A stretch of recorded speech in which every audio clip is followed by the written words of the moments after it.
Hi, everyone. Welcome back to another episode of the High Level Spotlight Sessions. Today, I'm joined by Josh Nelson. Super excited to have him. He's the founder of Plumbing and HVAC SEO, which is a seven-figure digital marketing agency that does over 4 million now in annual revenue. Yeah, we're 4 million. That's fantastic. He's also the founder of the Seven Figure Agency, which is a coaching group that teaches marketers how to grow businesses that do over 1 million in sales. Josh, thank you so much for coming on the show.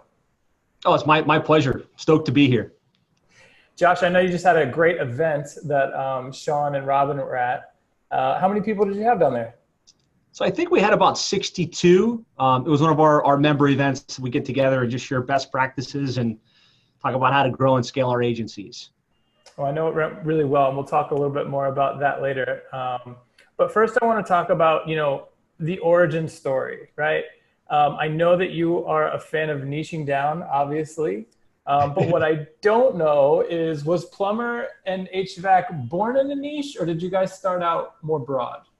Great question. So yeah, we started broad like everybody else. Our company was Click Incorporated, and it was just going to be a local internet marketing agency with verticals that we decided to focus on. And early on, we decided let's verticalize, but we decided we would jump in a lot of verticals. So we did plumber SEO and roofer SEO and dental SEO. We were just going to have a bunch of verticals, and we just started getting success in the plumbing space early, started getting some wins, and decided it was just so much easier to say, okay, let's be the very best in this little pocket, and go down that path instead of trying to keep all of these other balls in the air, so to speak. Yeah, and I mean, that's the common theme. Everybody that I talk to, everyone seems to agree, and I do too, that the sooner you can find your niche, the better. But unfortunately, when you're new to the industry, it's very tempting to just go very broad, right? Because you can kind of just walk down your town and knock on doors and get some clients, but that's not always, going to be good in the long run. Yeah. Josh, you shared a tip with me when we were putting notes together for this. In terms of niching, to position yourself as the go-to expert. And this was an interesting idea that I hadn't, thought of or seen many people talk about. But you said, get the list by joining the association. The money is not in the list, it's in your relationship to the list. Tell me a little bit more about that. What do you mean by joining the association? Yeah, so I mean, oftentimes we think we're going to join a niche and we're going to, be the experts in that space. And because we're in a niche, like we're just magically going to be attractive to everyone in that world. Well, there's enough people doing the niche thing now, and the quality of the list that you have is mission critical, right? Just because you've scraped or something purchased a list of hundreds of or thousands of companies in a space doesn't mean they're going to think of you as the go-to expert. Doesn't mean that they're going to just magically enter your world and want you to show them what you can do. And so I think the quality of the list that you have is paramount. And what I found is usually the best list is somebody that has pre-vetted themselves and has invested something to kind of show that they're in that space. And so what better play than to find the national association and sub-associations within your niche and join it. And by joining it, you really get two benefits. So I'll just, as an example, we work with plumbing and HVAC companies. We joined the National Plumbing, Heating, Cooling Contractors Association. And by joining that, we got a list of the members, and we know that they're legitimate companies, that they're in business, and we've got proper contact details, which is really important. We also had the ability to draft on affinity, right? So instead of calling these people or emailing them blind, because we're members of the association, we can reach out and say, hey, we're fellow members of this association. We wanted to introduce ourselves. We wanted to invite you to something we've got coming up. And that really can shortcut the process and help you, get access to a legitimate list. I find that so many agencies wind up with bad contact details, and they're sending hundreds, if not thousands, of contacts and emails per week, but they're really not getting any traction. That makes complete sense. So let me ask you, when you go to these agencies, do you find that they're welcoming to marketers, or is it more like you have to really be, work your way in there, because it's sort of like letting, the fox into the hen house? I mean, I find that the association they're always looking for additional streams of income, right? And so you can join as either an industry partner or an affiliate partner. And as a member, you get, depending upon the association, you usually get the badge to say, look, we're affiliated with this group, and you get the list. And that may just be the names, phone numbers, and addresses. You may not get emails in most cases. But it takes time to build up trust to the place where they really welcome you in and they let you start to maybe do webinars for the group and or speak at their trade events and things like that. It's a great idea. So Josh, I know that you work with a lot of, agencies, marketers who are just getting started. And I want to talk about the first few sales, right? That's always, the hardest hill to get over is those first couple of sales that become sticky clients, right? Not, somebody that came and churned after a month or two, but like your first real clients. When you were starting out, or I guess even now still to this day, do you guys allow people to purchase a la carte services or only packages? So, I mean, we're a little bit different in this regard, and it may be a model that's different than most teach, but we've always had our core monthly package. I worked at my initial agency was a failure, and I was selling website design and hosting services for like one-time fees. And then I worked at Reach Local for a couple of years, the big pay-per-click management company. And we basically had one option to sell when we were at Reach Local. And it was a monthly recurring package greater than $1,500 a month. And it could go up, who knows how far. And so when I started my second agency, that was one of the things I just decided, rather than selling little piecemeal stuff, I'm going to sell what I think my clients actually need. I'm going to get a monthly recurring fee. And by simplifying my options in that way, it really was part of the reason we were able to accelerate our growth. Yeah. And I mean, I found that in my experience over at Customer Bloom is, the package makes clients stick around for a long time, but the a la carte can be tempting because it's oftentimes an easier sell, right? So, I mean, in your experience, what do you think is the easiest sell? I think the easiest client you can land would be someone in your personal sphere of influence or somebody that you can meet with face to face. And so I think what you're trying to get to is, you're trying to land that first 2 or 3 clients in any niche, let alone a specific niche. I would make a short list. Here's everybody that I know that owns a business. Here's a local B&I group that I can join. Here's a local chamber of commerce I can get involved in. And I would try and meet with as many people face to face and just kind of tell them what you're looking to do. Say that you're looking to specialize in one particular vertical and ask if they can make an introduction for you. That's how we landed our first couple of clients. And me personally, I would still, sell a monthly recurring fee, even though it might be easier to sell an a la carte. Sure. You're going to get something that you can predict and something you can build a business on, instead of something that you kind of land and goes away and land and goes away. True. So I think we're both in agreement that, you want to get to your winning package as quickly as you can, but creating a package like that takes years of experience, right?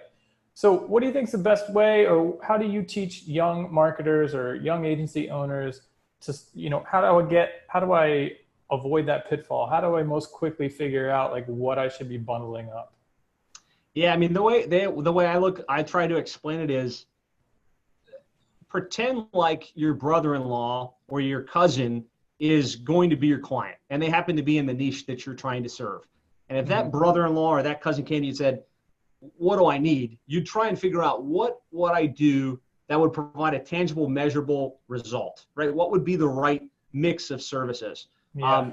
And if the package fits that environment, I think you're going to be safe, right?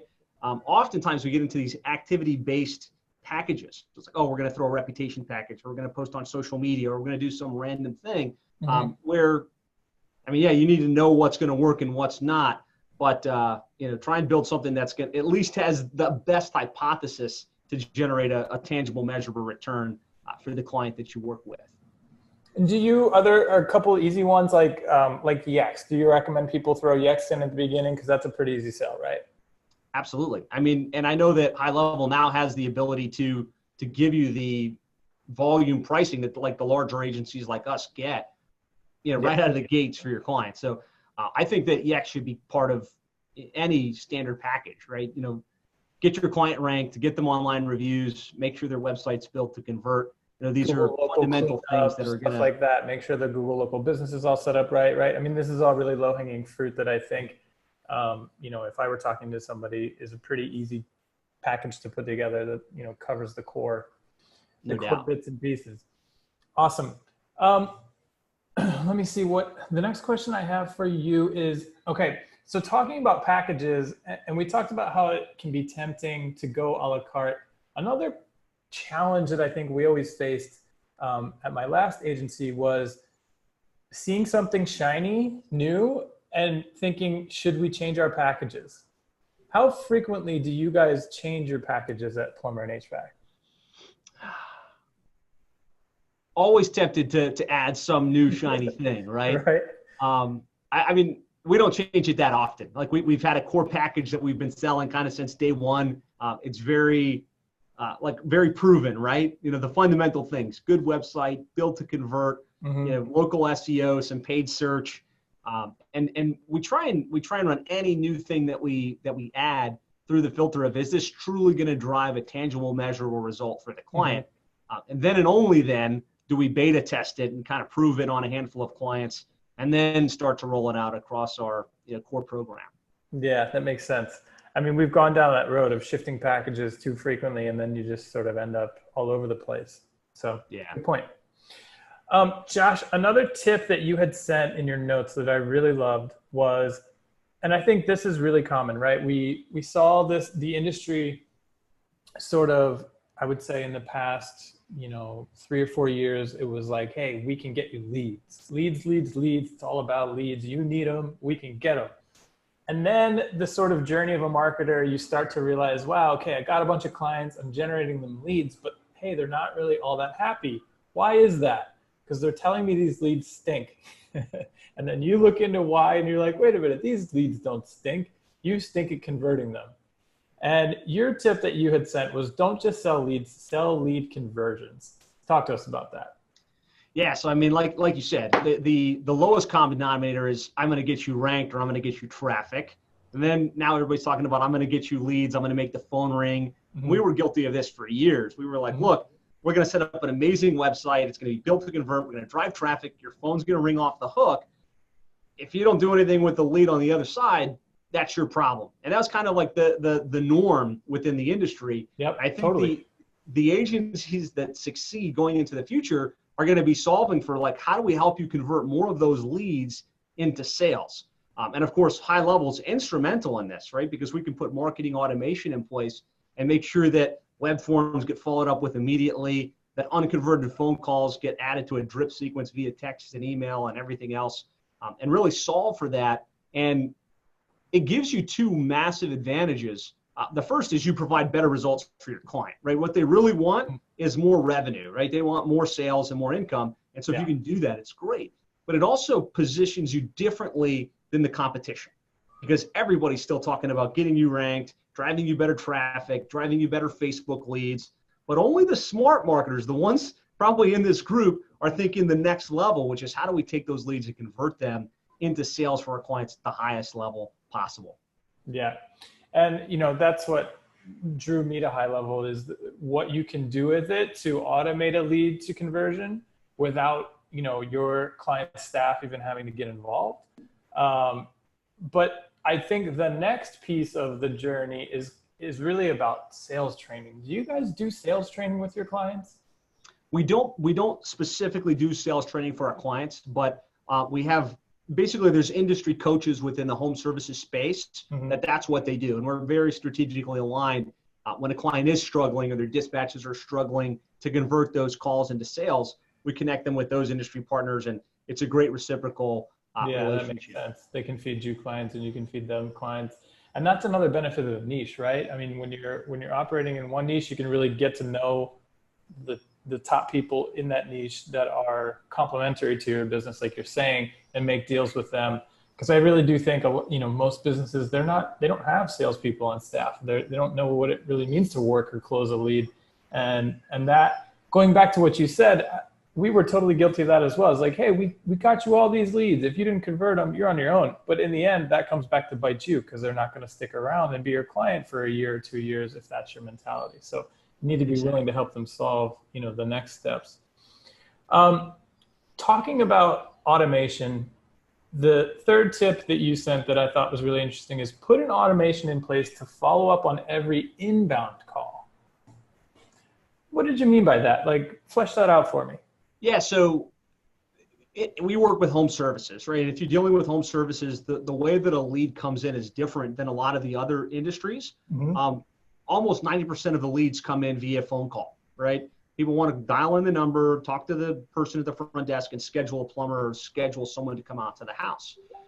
And now generating tens of thousands of leads in the home services space, we find that something like 40% of the calls don't get booked, even though they wanted a plumber and they were, in the local area. They just didn't book it right then and there. They said, I'm going to talk to the tenant, or I'm going to talk to my wife, or let me check around and I'll call you back. And these guys have literally no follow-up for those unconverted leads at all whatsoever. And there's nobody, like you said, from a sales perspective, that's going to be following up with those people. Right. And so we're trying to figure out how can we bridge the gap for these unconverted phone leads. And so all we did was we started ringing our calls through into HighLevel, and then putting them onto a pipeline, and then basically dragging them into a bucket, right? If they converted, we move them into the converted bucket or booked. If they didn't convert, we move them into not converted. And all it does is send a simple text message after that call. Hey, this is Tracy over here at the Plumbing Doctor. Thanks for your call today.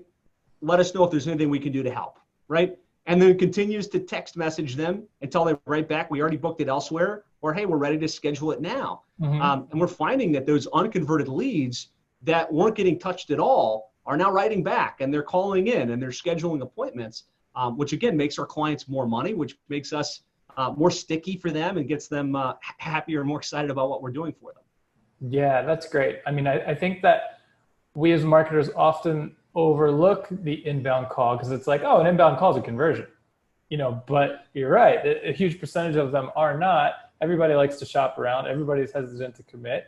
So that makes total sense. Put in and it sounds like you're just doing it, triggering off of a pipeline stage or something, like drag them into this stage and it'll send out the automation. And exactly. And I want to give credit where credit's due. I was out at Rob Bailey's event a couple weeks ago, and he and Haplin and I put our heads together, and they helped us kind of figure out how to build that out. So I want to make sure I give kudos to the.